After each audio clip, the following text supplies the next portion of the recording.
할렐루야. 저는 오늘 무지개 언약과 보혈 언약이라는 제목으로 은혜의 말씀을 나누겠습니다.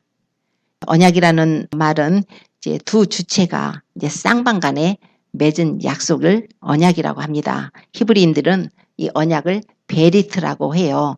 이 베리트라는 말은 묵다, 속박하다는 의미가 있습니다. 그래서 언약을 맺는다는 것은 계약 당사자들이 일정한 형식의 이 서약을 통해서 계약 관계가 성립이 되는 거예요.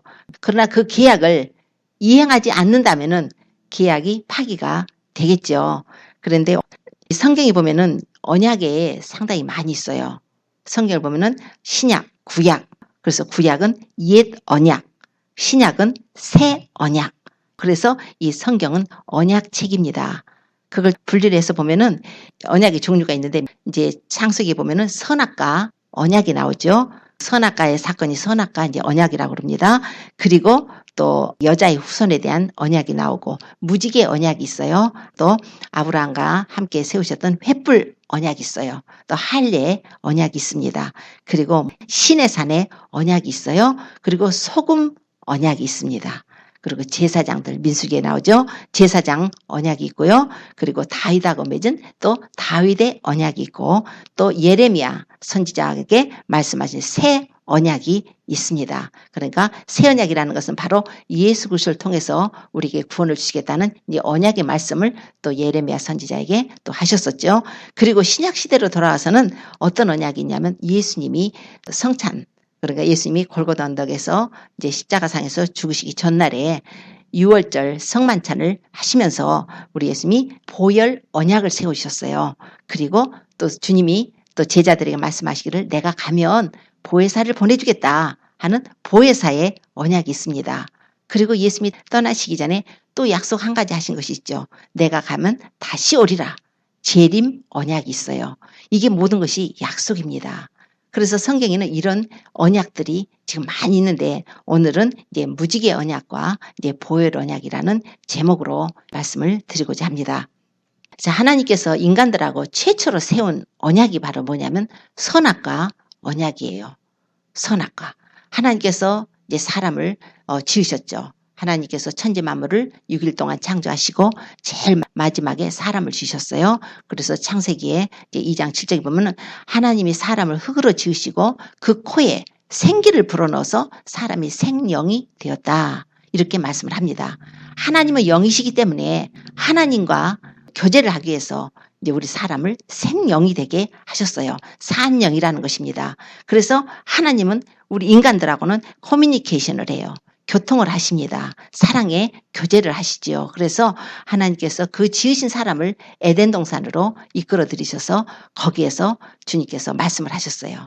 이 동산에 있는 모든 실과를 각종 나무 실과는 네가 임으로 먹으라. 그러나 이 선악을 알게 하는 나무의 실과는 먹지 말라. 먹는 날에는 정령 죽으리라. 그래서 아담하고 하나님하고 언약을 맺는 게가 나와요. 언약을 맺는 이제 체결식이죠. 그래서 선악을 알게 한 나무 실과를 먹는 날에는 정령 죽으니까 알았지 아담? 먹지 마. 그래서 아담은 예, 안 먹겠습니다 해서 언약을 체결했어요. 그래서 이 언약은 아담이 그 선악을 알게 한 나무 실과를 먹지 않는 동안에는 하나님의 말씀에 순종하는 동안에는 무엇이 오는가? 영원한 생명이 있어요. 하나님과의 교통이 있습니다. 그래서 기쁨과 행복, 만족, 건강 이런 모든 것들이 주어지는 거예요. 축복이 주어지는 거예요. 그러나 네가 먹는 날에는 정령 죽으리라. 그래서 하나님과의 그 언약의 관계를 깨버리게 되면은 불이행하게 되면은 언약을 깼다는 그 형벌로 죽음이라는 것이 오게 됩니다. 자, 그런데 우리가 결과를 다 아시죠. 아담이 하와가 하나님 먹지 말라는 선악을 알게 한 나무 실과를 먹었습니다. 물론 뱀의 유혹을 받아서 뱀의 꼬임을 받아서 먹었지만 어떻게 됐어요? 하나님께서는 아담하고 언약을 체결한 거죠. 그래서 아담은 그걸 지켰어야만 하는데 아담은 그걸 깨뜨렸습니다.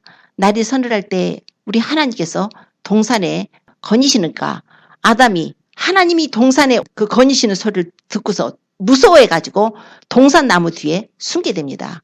하나님께서 아담아 네가 어디 있느냐? 아담이 예 제가 벗었으므로 두려워해서 숨었습니다. 그러니까 하나님께서 누가 너의 벗었음을 네게 알게 했느냐? 내가 네게 먹지 말라 명한 그 실과를 먹었느냐? 그렇게 하나님께서 말씀을 하시죠. 그게 바로 이제 언약이 깨져버린 거예요. 이스라엘 백성들이 막 우상 숭배하고 하나님의 마음을 너무나 가슴 아프게 하고 있을 때, 그래서 호세아서 6장 7절에 보면은 저희는 아담처럼 언약을 어기고 거기서 내게 패역을 행하였느니라 이렇게 말씀해요. 아담에 대한 마음이 너무 가슴이 아프시니까, 아담이 무슨 전설의 인물이 아니잖아요. 호세아서에 저희 이스라엘 백성들 아담처럼 언약을 어겼어. 아담도 언약을 어겼는데 너희도 아담처럼 언약을 어기고 거기서 내게 패역을 행했느니라 이렇게 책망을 하고 계시는 거예요. 아담의 언약, 아담과 하나님과의 언약을 맺어 있는 동안은 아담과 후손들은 생명을 얻을 뿐만 아니라 평안함이죠. 안전함이죠. 심판의 형벌이 없어요. 그러나 아담이 그 언약을 깨버림으로써, 이행을 하지 않음으로써 우리에게 뭐가 들어왔습니까? 죽음이 들어왔어요. 한 사람이 죄를 범함으로 말미암아 사망이, 모든 사람이 죄를 범함으로 사망이 모든 사람에게 이르렀다. 로마서 5장 12절에 말씀해요. 한 사람이 누구냐면 아담이에요. 아담의 원죄를 이제 모든 인류가 유전받게 되고, 또 본성이 타락하고 부패한 인류가 각자가 또 하나님 앞에 죄를 짓게 되므로 모든 사람이 사망이 왕노릇하게 된 것이에요. 즉 하나님 앞에 심판을 받게 되는 존재가 되었다는 것입니다. 자, 그럴 때 아담에게 하나님께서 또 하나의 언약을 세우셨어요. 하나님께서 그 아담에게, 이 아담이 이제 범죄했기 때문에 하나님 앞에 징계를 받아서 아담은 심판을 받게 돼요. 로마서 6장 23절에는 죄의 싹은 사망이라 말씀을 하고 있고, 히브리서 9장 27절에는 한 번 죽는 것은 사람에게 정하신 것이요 그 후에는 심판이 있으리니. 우리가 죽으면 동물처럼 죽어서 영혼이 없어진다 하면은 그냥 그럴 수도 있겠다 했지만, 우리 사람은 영원히 살거나 영원히 형벌을 받거나 하는 영원한 존재입니다. 그러므로 하나님께서는 그걸 아시기 때문에 우리 인간들이 죄를 범했을 때 영원한 벌, 형벌, 그 지옥의 형벌을 받을 수밖에 없기 때문에 하나님께서는 우리를 너무나 불쌍하게 여기시고 또 우리를 사랑하시고, 그래서 우리를 구원하시기 위해서 아담이 범죄한 직후에 하나님께서 아담과 또 하나의 언약을 세우십니다. 그것이 바로 창세기 3장 15절에 나오는 여자의 후손을 보내주시겠다는 거예요. 여자의 후손, 그러니까 남자의 씨가 아닌 처녀 동정녀 마리아를 통해서 예수님께서 오셔서, 구세주가 오셔서 우리 죄를 대신 담당해서 죄값을 치러주시고 하나님으로부터 심판을 명쾌하시고 우리에게 다시 영원한 생명을 주시고 하나님과 다시 사랑의 교제를 할 수 있고 우리가 천국에 가서 이제 주님과 함께 영원히 살 수 있는 그 기회를 주시기 위해서 여자의 후손에 약속을 해주신 것이에요. 그래서 창세기 3장 15절에 내가 너로 여자와 원수가 되게 하고 너의 후손도 여자의 후손과 원수가 되게 하겠다. 여자의 후손은 네 머리를 상하게 할 것이고 너는 그의 발꿈치를 상하게 할 것이라. 이거는 마귀에게 영적인 전쟁을 선포하는 것입니다. 그래서 마귀가 옛뱀, 마귀라고도 하고 사단이라고도 하는 온 천하를 꿰는 자, 그 계시록의 12장에 나오는 그 마귀 옛뱀이 에덴 동산에서는 아담과 하와를 유혹했기 때문에 하나님께서는 그 마귀에게 전쟁 선포를 하신 것이에요. 여자의 후손이 오시면 마귀의 머리를 상하게 해버리겠다는 거예요.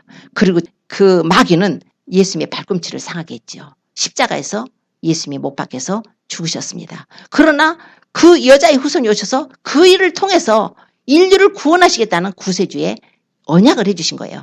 그래서 그 언약의 증거로 하나님이 어떻게 하셨는가. 에덴 동산에서 짐승을 잡아가지고, 아주 순결한 짐승을 잡아가지고 그 짐승의 피를 흘리고 가죽을 벗겨서 아담과 하와에게 가죽옷을 지어서 입히시고 그 짐승의 피로 말미암아서 하나님께 속죄, 죄사함을 얻는 제사를 하나님이 친히 드려주신 것입니다. 그리고 나서 아담에게 말씀을 하신 거예요. 앞으로 내게 나오려면은 너희 죄인들은 그냥 올 수가 없으니까 반드시 그 죄를 회개해야 되니까 내게 나올 때는 너희 죄를 속죄받기 위해서 짐승의 피로라도, 구세주가 오셔서 사람의 피를 흘려주시기까지는 너희는 짐승의 피로라도 이렇게 제사를 드리고 내게 나와서 용서를 받고 나하고 관계를 이어가야 된다 하는 것을 이제 아담에게 알려주시고 아담과 하와를 에덴 동산에서 내어 쫓으셨습니다. 자, 그 후로 세월이 흘렀어요. 아담과 하와가 자녀를 낳죠. 가인과 아벨을 낳죠. 그런데 가인은 농사 짓는 자고 아벨은 양 치는 자였어요. 아버지 아담이, 엄마가 그 자녀들 교육을 시킬 때 교육을 안 시키겠어요? 얘야, 엄마 아빠가 여차저차 해서 이랬는데 하나님 앞에 우리가 불순종해서 에덴 동산에서 쫓겨나서 이렇게 가시와 엉겅퀴가 나는 이런 세상에서 우리가 땀 흘리며 수고하면서 이렇게 산다. 그러나 너희들 죄로 인해서는 하나님을 만날 수가 없으니까 그 죄를 용서받기 위해서는 반드시 짐승을 죽여서 피를 흘려서 하나님 앞에 속죄제사를 올리고 그분께 나가야 된다. 이렇게 이제 교육을 시켰을 거 아니에요. 그 교육시켰다는 증거가 아벨에서 나오잖아요. 아벨은 양의 첫 새끼와 기름으로 하나님께 제사를 올려드렸대요. 그런데 큰아들 카인은 그냥 농사 지은 거 소산으로다가 땅의 소산으로 하나님께 제사를 드렸을 때 하나님께서는 그 제사를 받지 않으셨고 아벨의 제사를 받으셨죠. 아벨은 그 일로 인해서 형한테 미움받아가지고 나중에 죽게 되죠. 그러니까 첫 번째 성경에서 순교자가 거기서 나옵니다. 히브리서에는 아벨의 피보다 더 낫게 말하는 뿌린 피라 하고서 예수님의 피에 대해서 또 말씀을 하시는 게 나와요. 또 창세기도 보면은 아벨의 피가 네 아우의 피가 땅에서 하나님께 호소한다 이런 내용도 나오고 있는 것입니다. 그러므로 하나님께서 죄를 진 인간들이 하나님께 나올 때는 반드시 이렇게 속죄피를 흘려서 속죄를 받고 하나님부터 용서를 받고 하나님께 나아가는 길을 열어주신 것이에요. 언제까지? 바로 예수 그리스도께서 오셔서 그 여자의 후손으로 메시아가 오셔서 십자가에서 참 사람의 피를 흘려서 우리의 죄를 완전히 속죄해 줄 때까지는 하나님께서 그 방법을 허용하신 것입니다. 자, 이런 언약이 맺어졌어요. 우리 인간들하고는. 하나님께서는 우리를 사랑하시기 때문에 죄를 지은 인간들을 그래도 버리지 아니하시고 용서를 자꾸 해주시고서라도 끝까지 사랑의 교제를 끈을 놓지 아니하시고 우리를 하나님이 계신 그 곳으로 인도하시고 싶어서 하나님께서 독생자를 주신다는 그 언약까지 해주신 것이에요. 자, 그리고 세월이 흘렀습니다. 노아 시대까지 왔어요. 노아 시대까지가 이제 옛세상이죠. 노아는 옛세상도 살았고 이제 새세상도 홍수 이전에도 살았고 이제 홍수 이후에도 이제 산 사람인데 노아 때까지 왔을 때 노아는 아담의 10대 후손입니다. 7대 손이 이제 에녹이죠. 에녹 때도 이렇게 성경에 기록된 거 보면은 이 세상이 너무 경건하지 않아가지고 너희 경건치 않은 사람들 하나님이 심판하러 오신다고 하나님께서 한 수만의 거룩한 물이 함께 이 땅에 재림하신다고 이렇게 의를 전파해요. 그런 상태를 보면은 이 세상이 아주 죄악이 간영했다는 것을 볼 수가 있습니다. 그 노아 때 와서는 하나님이 더 이상 이제는 참을 수 없는 한계까지 온 거예요. 노아 시대에 와서 하나님께서 내가 이 땅에 내가 사람 지은 것을 후회한다. 하나님께서 사람 지은 것을 후회하시고 근심하셨다는 것입니다. 그런데 뭐라고 써있냐면 성경에는 노아는 여호와께 은혜를 입었더라 그래요. 하나님께서 사람이 이 세상에서 다 이렇게 죄악 가운데 사는데 하나님이 세상을 심판하시고 사람들을 전부 홍수로 쓸어버리겠다는데 그러면 싹 쓸어버리지 왜 굳이 한 사람을 남겨놓으시나요? 하나님은 우리를 그렇게 사랑하세요. 인간들이 죄를 범했어도 완전히 다 진멸해버리고 한 것이 아니라 보존해 두시는 거예요. 경건한 자들은 하나님이 지켜주십니다. 아무리 세상이 험악해도요. 예수님을 믿고 경건하게 살려고 하는 자들은 하나님이 지켜주십니다. 밤의 놀램과 낮에 흐르는 살과 흑암 중에 행하는 연병과 백주에 황폐케 하는 파멸이 우리에게 이르지 않도록 하나님께서는 주의 사자들을 보내서 또한 우리를 지켜주고 계십니다. 그래서 경건한 자, 하나님 앞에는 경건한 자들이 그렇게 사랑스러운 거예요. 그 사람들을 통해서 다시 한번 세상을 또 한번 일으키고 싶으신 거예요.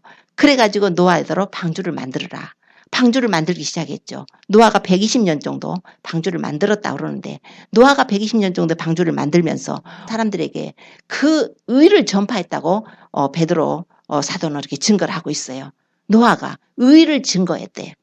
의가 뭐예요? 하나님을 증거한 거죠. 그 당시에는 죄를 짓지 말고 하나님께 속죄하고 회개하고 의롭게 살아야 되는 그것을 증거했다는 거예요. 하나님을 믿어야 된다는 것을. 의를 전파할 때 노아의 가족 외에는 아무도 그 의의 전파에 응답하는 자가 없어서 결과적으로 보게 되면은 노아와 그 부인하고 노아의 세 아들 셈과 함과 야벳과 그의 자부들만 이렇게 구원을 받은 8명이 이제 구원을 받게 되지요. 그래서 하나님께서 그들에게 이제 방주를 지으라 해서 방주 속에 들어가라고 그랬어요. 그리고 정결한 짐승도 하나님이 이 세상을 보존하시고 싶으시니까 하나님이 지으신 것이 얼마나 하나님이 지어놓고 막 보시기에 좋았더라. 보시기에 좋았더라. 그런데 인간들이 그렇게 악하다 해서 그냥 싹쓸이 하나님이 심판하시자니 너무나 마음이 아프실 거 아니에요. 그래서 경건한 자 노아를 택하시고 그 노아를 통해서 다시 한번 이 세상을 번성하게 하시려고 정결한 짐승들 7쌍씩, 부정한 것은 2쌍씩 해서 하나님께서 그것도 짐승들도 다 택하셔가지고 노아가 짐승 잡으러 다니면서 뭐 코끼리 잡으러 갔다가 잡았다가 넣고 뭐 그러진 않았을 거 아니에요. 하나님이 명하시니까 그 노아 방주 다 만들어 놓고 나니까 다 짐승들이 쌍쌍이 오는 거예요. 그래서 쌍쌍이 다 들여보내고 자기들도 들여보내니까 문이 닫혔어요. 방주 문이 닫히고 7일 후에 이제 비가 왔다. 네, 이렇게 성경에 기록을 하고 있습니다.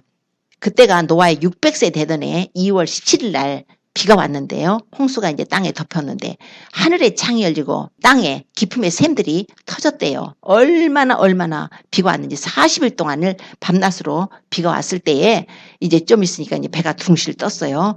그러고 나서 노아가 밖에 나오기까지 땅이 말라서 나오기까지가 1년이 걸립니다.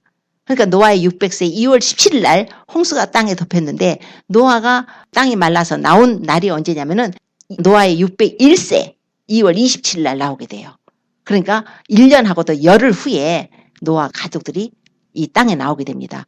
다 쓸어버리고 노아 가족밖에 없고 노아의 방주에 탔던 그 짐승들밖에 없으니까 이 큰 세상에 그들밖에 없는 거예요. 그래도 하나님께서 그들을 보존해 주신 게 너무 감사해서 거기서 정결한 짐승을 잡아서 정결한 새도 잡고 해서 번제로다가 하나님께 이렇게 제사를 올려드립니다. 그랬더니 제사를 올려드렸더니 하나님이 그걸 받으시고 노아에게 약속을 하셔요. 언약을 하는 거예요. 그때 하나님께서 말씀하시기를 내가 너희와 언약을 세우겠다. 다시는 모든 생물을 내가 홍수로 멸하지 않겠다. 이제 다시는 땅을 침몰할 홍수가 다시 있지 아니하리라. 이 전체 세상을 말하는 거예요. 지금 어떤 부분적인 걸 말하는 것이 아니라 이 세상을 이 전체 땅으로 물러다가 홍수로 심판하지 않겠다. 하나님 말씀하시기를 내가 나와 너희와 및 너희와 함께하는 모든 생물 사이에 영세까지 세우는 언약의 증거가 바로 이건데 내가 내 무지개를 구름 속에다가 두겠다. 이것이 바로 세상과의 나의 언약의 증거다 그래요. 무지개는요. 하나님이 언약의 증거로 세우셨습니다. 내가 구름으로 땅을 덮을 때에 무지개가 구름 속에 나타나면은 내가 나와 너희와 및 혈기 있는 모든 생물 사이에 세운 내 언약을 내가 기억하겠다. 다시는 물이 모든 혈기 있는 자를 멸하는 홍수가 되지 않을 것이다. 그래서 홍수 심판을 하지 않겠다는 그런 언약을 맺어주십니다. 이 언약은 노아하고만 한 게 아니에요. 노아와 가족과 모든 생물들까지. 그러나 하나님께서 심판하시지 않겠다는 것은 영원한 것은 아니에요. 이제 마지막 심판이 또 있죠. 이게 노아의 그 한 번의 심판의 사건은 하나의 또 모형일 수가 있어요. 옛 세상을 이렇게 하나님 물로 심판하셨다는 것은 이제 하나님께서 영원한 하나님의 그 나라를 이제 천년왕국이 이 세상에 이루어지게 될 텐데 예수님이 재림하실 때 이 세상을 다시 한번 심판을 하실 것입니다. 그래서 베드로후서에 3장 10절에 보면은 이제 하늘과 땅은 그 동일한 말씀으로 불사르기 위해서 간수하신 바 되었다. 그래서 경건치 아니한 사람들의 심판과 멸망의 날까지 보존해 두신 것이다. 이렇게 말씀해요. 그러니까 이제 물로 다 심판을 안 하지만 나중에는 불로 다 심판을 한다는 것입니다. 그러므로 옛 세상의 것을 교훈을 삼아가지고 우리는 주님께서는 옛 세상을 이렇게 심판하셨으니까 이제 때가 되면 하나님께서 이 세상을 심판하실 텐데 그때는 불로다가 심판하신데 경건치 아니한 자들에게 이 심판과 멸망의 날까지 이 땅을 보존하셨다가 결국은 심판을 하실 것이라는 그래서 우리가 그거를 경계를 삼아야 되는 거예요. 자, 이제 이 무지개 언약을 세우셨는데요. 무지개 언약이 의미가 무엇인가? 요한계시록에 가서 보면요. 이제 무지개가 나오는 곳이 있어요. 그것은 바로 사도 요한이 이제 하나님의 보좌에 둘러있는 무지개를 보게 되는 사건입니다. 요한계시록은 사도 요한이 AD 95년에 그 당시에 도미티아누스 황제 때 기독교 탄압 때 이제 잡혀가지고 반모섬에 이제 귀향을 가게 됐을 때 주의 날에 성령의 감동으로 하늘이 열렸고 또 하나님께서 올라오라고 해가지고 그가 올라가게 됩니다. 그래서 이리로 올라오라 하는 이제 내용이 이제 요한계시록의 4장에 나와요. 물론 요한계시록 2장부터 3장까지는 교회 시대에 성령께서 하시는 말씀, 권명과 책망, 회개하라고 이런 말씀 나오는데 4장에 가서 보면은 요한이 하늘 보좌를 보게 되는 거예요. 그러니까 요한계시록 2장 3장에는 교회 시대가 있는데 마지막 교회 시대가 이제 라오디게 교회가 나옵니다. 라오디게 교회 시대가 딱 끝나고 나면은 이제 4장에서 이리로 올라오라 하는 음성을 바로 교회의 휴거로 이제 해석을 하고 있습니다. 그런데 사도 요한이 주님께서 이리로 올라오라 하면서 즉시 하나님의 보좌를 이제 보게 되는 거예요. 하나님의 보좌를 보니까 하나님의 모습이 벽옥 같고 홍보석 같고 무지개가 보좌에 들렸는데 그 모양이 녹보석 같더라. 이런 내용이 기록이 되어 있어요. 하나님의 보좌를 봤는데 녹보석 같더라 하면서 보좌에 무지개가 들렸더라. 이 무지개가 뭔가 사도 요한이 그 하나님 보좌에서 무지개를 봤을 때 가장 먼저 생각나는 것이 뭐였을 것 같아요? 노아 시대에 노아의 홍수 때 하나님께서 무지개로다가 이렇게 보이시면서 하나님께서 이제 다시는 세상을 물로 다 심판하지 않겠다 보였었단 말이에요. 그 무지개가 이제는 하나님의 보좌에 있는 거예요. 하나님의 보좌에 무지개가 쫙 덮여 있는 거예요. 보좌에 앉으신 이의 모습이 벽옥 같대요. 벽옥이라는 것은 아주 거룩한 거예요. 신성을 말해요. 거룩하고 순결하고 의로신 그분의 성품이 그대로 벽옥 속에 나타나 있어요. 홍보석 같대요. 아주 붉은 보석, 홍보석. 홍보석은 그거는 심판, 공의 이런 것을 상징해요. 그러니까 하나님은 심판하시는 공의 하나님이십니다. 사도 요한이 하나님의 보좌를 뵀을 때 그분은 너무나 순결하고 너무나 거룩하고 의로우신 분인데 그분이 그 공의의 심판자로 앉아 계신다는 거예요. 그랬을 때 얼마나 그 마음이 무서웠겠어요. 예전에 선지자 이사야가 우시야 왕이 죽던 해에 하나님의 보좌를 보게 되잖아요. 그가 어떻게 했어요? 화로다. 망하게 되었다. 나는 입술이 부정한 자예요. 입술이 부정한 백성 가운데 살면서 이 망군의 여호와를 뵀다. 얼마나 두려워서 해요. 공의의 하나님 아버지 앞에서 누가 서겠어요. 그래서 사도 요한도 그 모습을 볼 때 너무나 두렵고 무서웠을 것입니다. 그런데 그 순간에 그가 본 것이 뭐였냐면 무지개예요. 무지개는 은혜를 상징해요. 무지개는 사랑이에요. 하나님이 인간들을 심판을 하시되 하나님의 공의니까 심판하실 수밖에 없었지만은 하나님의 은혜는 또 하나님의 은혜 받은 자들을 구원하시는 하나님의 사랑의 무지개가 있다는 거예요. 하나님의 보좌에 왜 무지개가 있을까요? 그것은 하나님께서 하나님이 받으실 만한 향기로운 제물을 받으셨다는 거예요. 노아 시대 보면은 노아가 방주에서 나와가지고 정결한 짐승으로 정결한 새로다가 하나님 앞에 제사를 올릴 때 하나님이 그것을 기쁘게 흠양을 하셨다는 거예요. 받으셨다는 거예요. 연락을 하셨다는 거예요. 그것은 바로 에덴 동산에서 아담과 하와가 범죄했을 때 하나님이 그렇게 짐승을 잡아서 하나님이 제사를 드려주시고 받으시고 그들의 죄를 속죄한 것처럼 다시 한번 또 한번 노아를 통해서 그것을 너희들은 이것이 바로 너희의 믿음이야. 이제는 너희들은 이렇게 짐승을 잡아서 피 흘려서 나를 만나야 된다. 언제까지? 바로 구세주가 오실 때까지. 이 짐승은 바로 구세주가 오시겠다는 모형이고 그림자라는 거예요. 그래서 하나님은 그것을 기쁘게 받으신다는 거예요. 기쁘게 받으신다는 건데 요한계시록에 가서 보면 이미 예수님께서 오셔서 다 십자가에서 죽으시고 부활하시고 이제 하늘 보좌에 계시는데 하나님께서 이 무지개를 보좌에다가 두신 것을 사도 요한에게 보이신 것은 하나님은 정말 기쁘게 받으실 그 제물을 받으셨다는 거예요. 무슨 제물을 하나님 받으셨을까요? 짐승의 피요? 그 황소와 염소의 피는 사람의 죄를 능히 깨끗하게 못한다고 그랬어요. 하나님이 받으신 제물은 바로 당신 아들이셨어요. 독생자의 피였어요.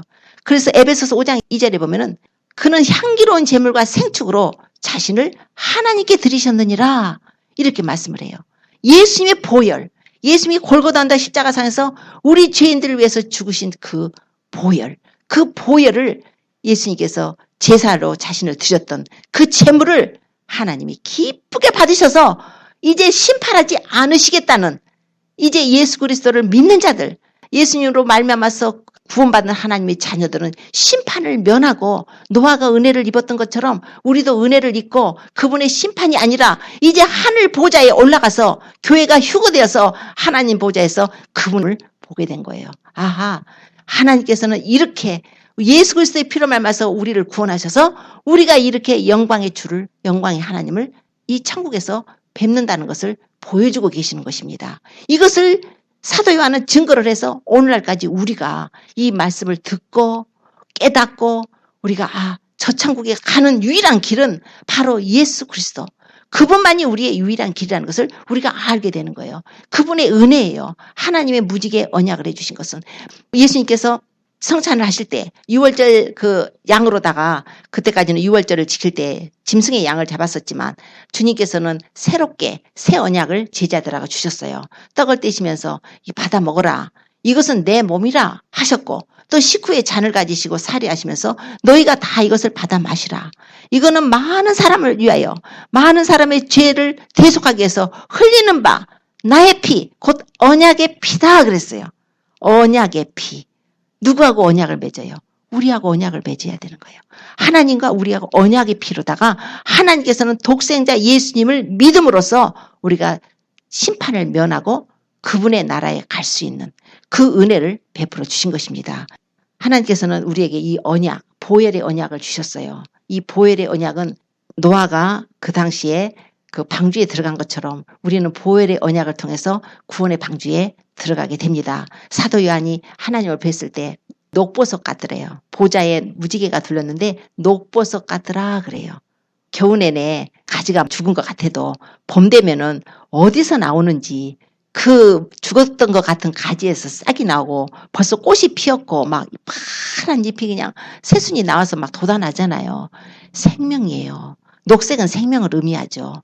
그 생명이 누굽니까? 우리 인간들에게 생명을 주시는 분이 누굽니까? 하나님이시죠. 그 생명을 잃어버렸잖아요, 우리가. 아담에게 산령이 되게 하시고 생기를 불어넣으셨는데 아담과 하가 범죄해가지고 죽어버렸단 말이에요. 그런데 하나님께서 다시 우리에게 생명을 부어주실 그분을 보내셨는데 그분이 바로 예수 그리스도시라. 그 안에 생명이 있으니 이는 사람들의 빛이라 그랬어요. 그 안에 생명이 있다고 그랬어요. 예수님 안에 생명이 있는 것입니다. 예수님께서 나는 하늘로서 내려오는 산떡이라. 사람이 이 떡을 먹으면 영생하리라.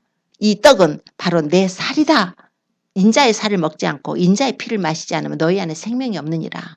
내 살을 먹고 내 피를 마신 자는 영생을 가졌고 마지막 날에 내가 그를 다시 살리리니 내 살은 참된 양식이요 내 피는 참된 음료로다 하셨어요. 우리 예수님은 우리에게 생명을 주시는 분입니다. 예수님 안에만 생명이 있어요. 너희의 허물과 죄로 죽었다 하고 에베소서 2장 말씀하잖아요. 우리 영혼이 죽어버렸는데 죽은 영혼을 살리시는 분은 누구냐? 바로 예수 그리스도십니다. 아담은 산영이었는데 우리 예수님은 살려주는 영으로 오셨어요. 아담은 산영이었는데 죄를 져서 영이 죽어서 우리에게 죽은 영으로 우리에게 원죄로 유전돼서 왔지만 예수님께서 오셔서 살려주는 영으로 오셔가지고 예수님이 우리 안에 들어오시면 생명이 들어오는 거예요. 생명이 들어와요.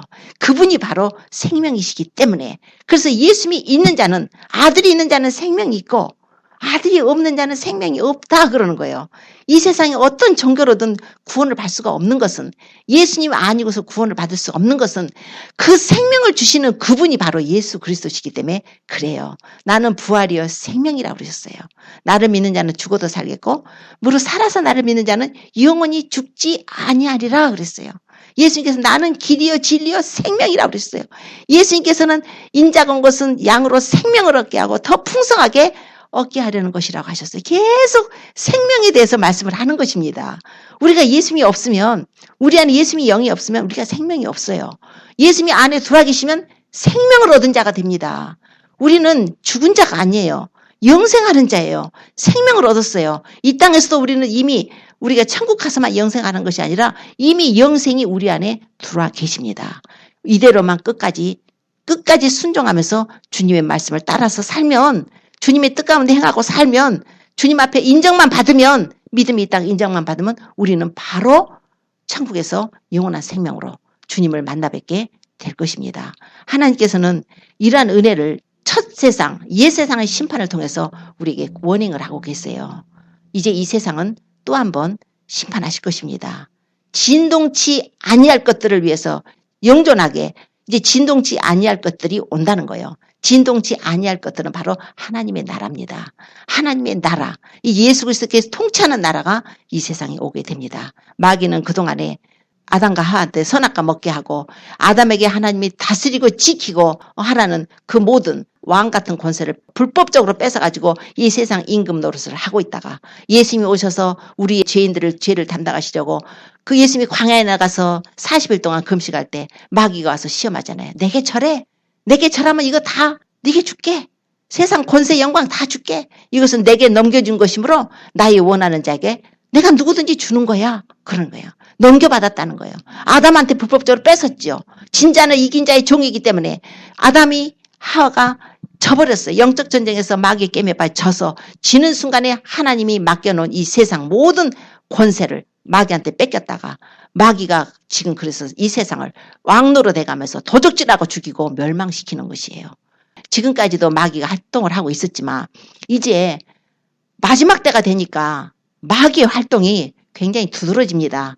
그전에는 조금 잠잠한 밑에서 이렇게 활동을 했다면 지금은 이 세상에 생긴 이래로 이런 일이 있을까 싶을 정도로 죄악들이 굉장히 극심해요. 무지무지 무서운 일들이 많이 벌어지고 있잖아요.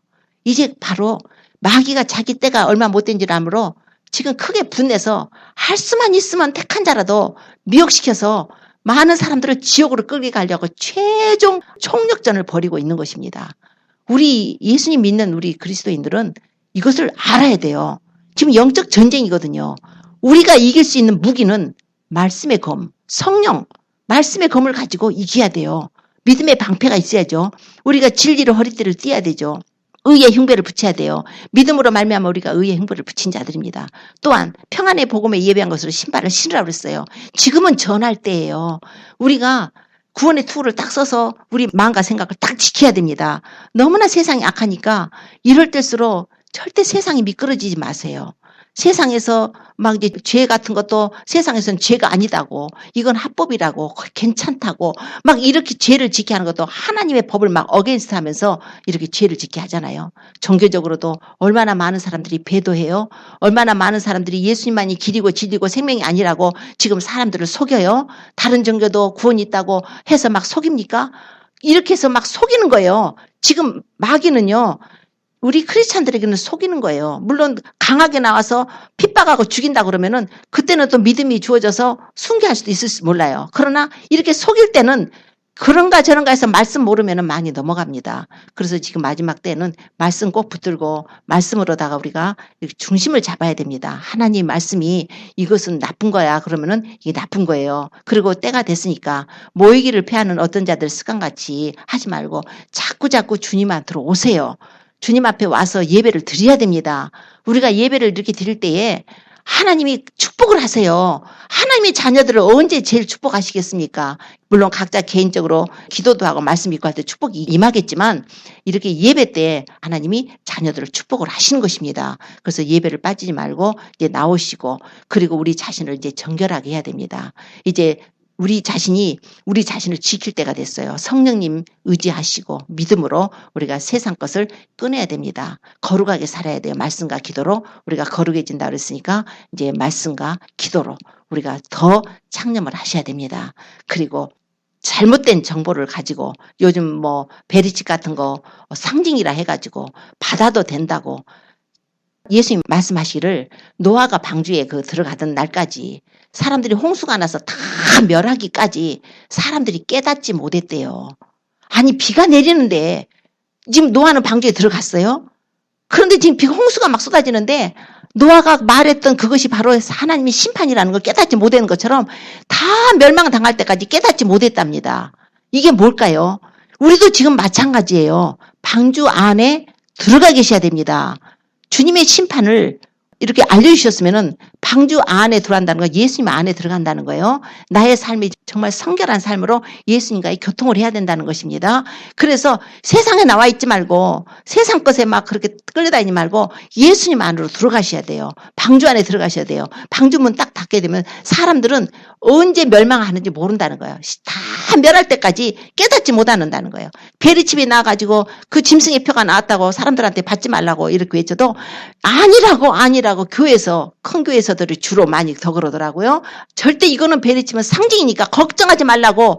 또 상징이라는 사람도 있고 또 짐승이 나올 때까지는 베리칩이 아니라고 베리칩이 짐승의 표 아니라고 하는 사람도 있고 어떡하나 간에 각각 자기들이 판단을 하겠지만은 다 심판이 멸망할 때까지 깨닫지 못한다는 거예요. 사람들 다 받고 난 다음에 나중에 딱 이것이 짐승표였다 그러면은 다 지옥 가는 것입니다. 그래서 우리가 그런 것도 깨달아야 되고 그러려면은 이제 이런 지식도 좀 있어야겠죠. 이제 우리 자신이 이제 성결해야 됩니다. 그래서 하나님 사랑하고 또 이웃들을 위해서 기도해 주십시오.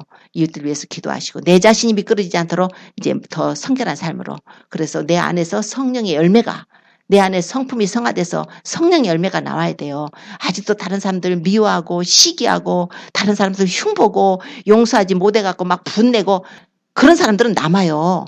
환난 당합니다. 그러니까 그러지 않도록 우리 자신이 이제 용서할 분 있으면 용서하시고 용서받을 수 있는 사람들은 가서 용서도 받으세요. 그리고 다른 사람들 이제 가습 끊어야 됩니다. 가습하지 말고 서로와 서로를 위해서 기도해주고 사랑하고 이제 행위로도 우리가 하나님을 기쁘시게 하는 것이 무엇인가 이런 그런 삶도 우리가 살아야 될 것입니다. 이렇게 우리가 믿음으로 신앙으로 자꾸 자신을 단장해서 우리 주님 오실 때 주님이 오셔서 우리 교회를 데려가실 때 어린 양의 혼인잔치에 모두 들어가셔야 됩니다. 정말 주님을 기다리는 마음으로 사모하는 마음으로 하루하루를 사시고 그때가 언제인지 알지 못하지만 내가 내 삶에 충실하게 살지만 또한 내 자신이 언제 또 어떤 일이 생겨서 죽을지도 몰라요. 뭐 내가 아직 젊었으니까 나는 앞으로 20년 30년 끄떡없이 살 거야 이런 사람도 없잖아요. 사람 일을 모르니까 내일 일을 모르는데 우리 자신도 좀 돌아보고 그래서 어떡하나 간에 우리가 준비를 해놓으면 어떤 방법으로 주님이 우리를 불러가시든지 간에 주님 앞에 서게 됩니다. 은혜로다가 구원을 받게 됩니다. 그분과 함께 영원한 생명으로 그분과 함께 살게 됩니다. 우리가 그런 날을 바라보면서 날마다 우리가 신부단장하고 믿음으로 살며 기도하며 사랑하며 살아서 어린 양의 혼인잔치에 모두 들어가는 저와 모든 성도님 되시기를 예수님으로 축원합니다. 기도드리겠습니다.